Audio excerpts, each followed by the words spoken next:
కుల ప్రాతిపదికనే కొనసాగాల లేక ఆర్థిక ప్రాతిపదికనకు వాటిని మార్చాలా?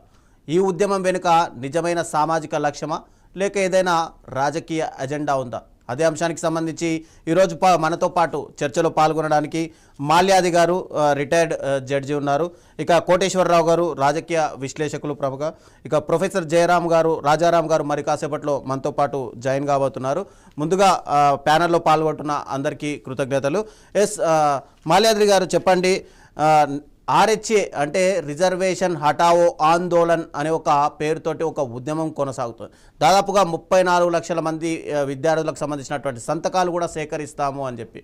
అయితే నిజంగానే రిజర్వేషన్ హటావో అవకాశం ఉందా?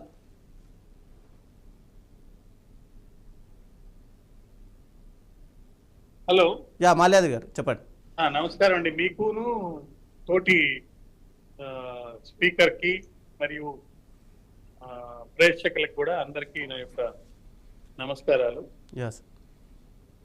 రిజర్వేషన్ ఎందుకు వచ్చింది, ఇప్పుడు ఎలా ఉంది అనే విషయాల గురించి చర్చించేదానికంటే ప్రస్తుతము మనం ఒక సందిగ్ధమైనటువంటి పరిస్థితుల్లో ఉన్నాం. అదేంటంటే ప్రతిపక్షాలకి ఏదైతే అవకాశం ఉందో రాజ్యాంగ రీత్యా యుద్ధం చేసి మంత్రుల్ని మార్చడం కానీ లేకపోతే వాళ్ళు అనుకున్నది సాధించడం కానీ అది ప్రస్తుతము సిజేపీ చేతికి వెళ్ళిపోయింది అనేది చాలా క్లియర్ గా మనకు తెలుస్తుంది. సిజేపీ చేతికి వెళ్ళినప్పుడు మనం చూస్తే గతంలో కూడా United Progressive Alliance UPA government ఉన్నప్పుడు జేఏసీ మూవ్మెంట్ వచ్చింది, India against corruption IAC movement. అప్పుడు కూడా ఆ గవర్నమెంట్ ని పడేయటానికి చాలా తప్పకుండా ఆ ఐఏసీ మూవ్మెంట్ అనేది పనిచేసింది.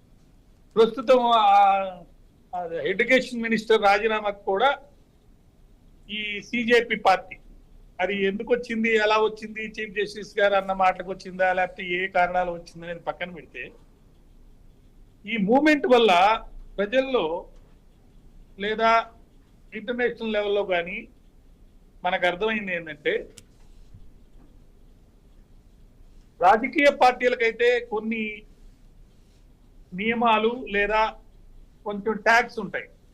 ఫర్ ఎగ్జాంపుల్ కాంగ్రెస్ పార్టీ అనగానే ఎస్టాబ్లిష్డ్ పార్టీస్ కి కొంత ఐడియాలజికల్ బ్యాగేజ్ ఉంటుంది.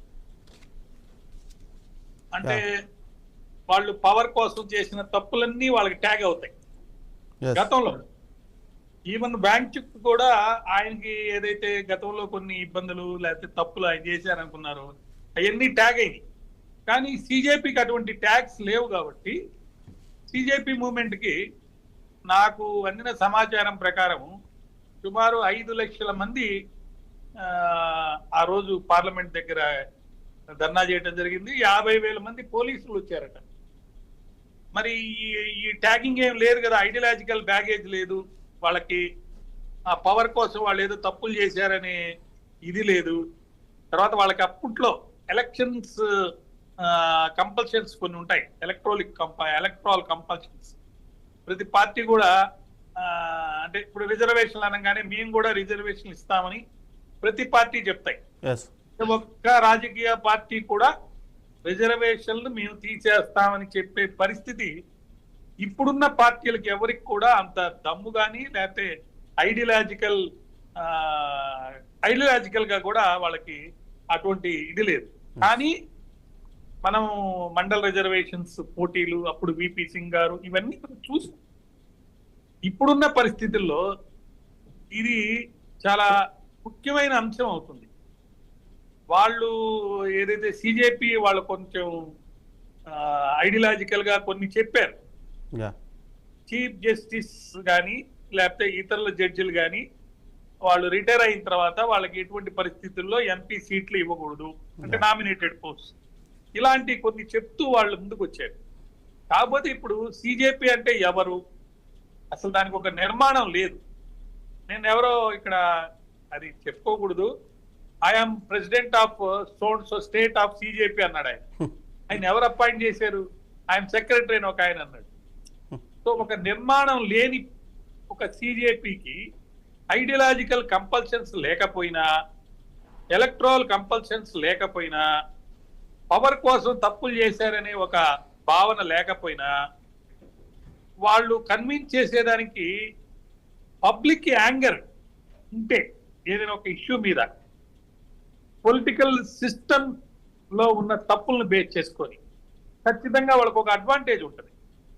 ఇప్పుడు ఈ పర్టికులర్ ఇష్యూలో చూస్తే రిజర్వేషన్లు మనకు 50% కంటే ఎక్కువ ఉండటానికి లేదు అనే ఒక ప్రిన్సిపల్ మీద మనం ముందుకెళ్తున్నాం. దాని తర్వాత ఎకనమిక్ అంటే ఈబీసీ ఏదో అది వచ్చింది కదా 10%.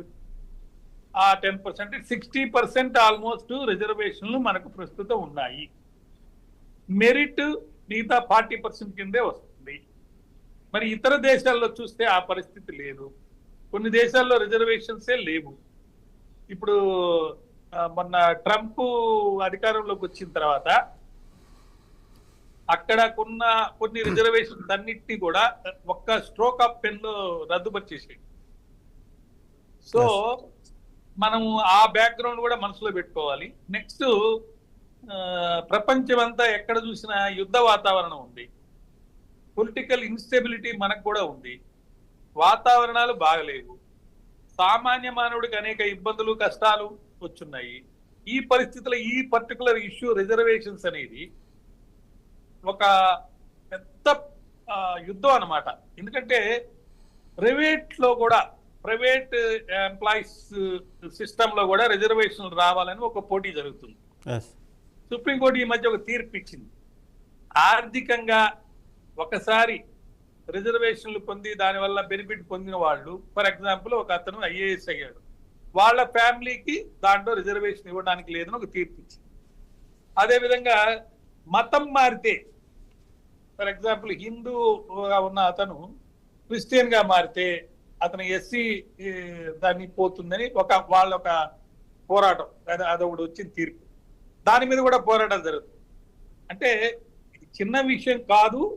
దీని మీద ఆల్రెడీ చాలా చాలా రకాలైనటువంటి ఐడియాలజికల్ ఎలక్షన్ కంపల్షన్స్ వల్ల పోరాటాలు అనేవి జరుగుతూ ఉన్నప్పుడు ఆ జేఏసీ మూవ్మెంట్ అప్పుడు సిటిజన్స్ క్యాంపెయిన్ గా కాంగ్రెస్ లెడ్ యూపీఏ మెయింటైన్ చేసినటువంటి అప్పుడు గవర్నమెంట్ ని కొలాబరేషన్ తో బిట్వీన్ ద రాష్ట్రీయ స్వయం సేవక్ సంఘ్, మళ్ళా సివిల్ సొసైటీ యాక్టివిస్ట్ వీళ్ళందరూ కలిసి చేశారు. మరి అట్లాంటి పరిస్థితి ఇప్పుడు వీళ్ళకి ఎవరు సపోర్ట్ చేస్తారు, ఎంతమంది చేస్తారు అనేది మనం చూడాలి. వీళ్ళొక్కరే చేస్తే బహుశా వీళ్ళకి ఇతర పార్టీల్లో దీని మీద మద్దతు ఇచ్చే వాళ్ళు తక్కువ మంది ఉంటారేమో. మళ్ళీ మీ దగ్గరకు వస్తాం.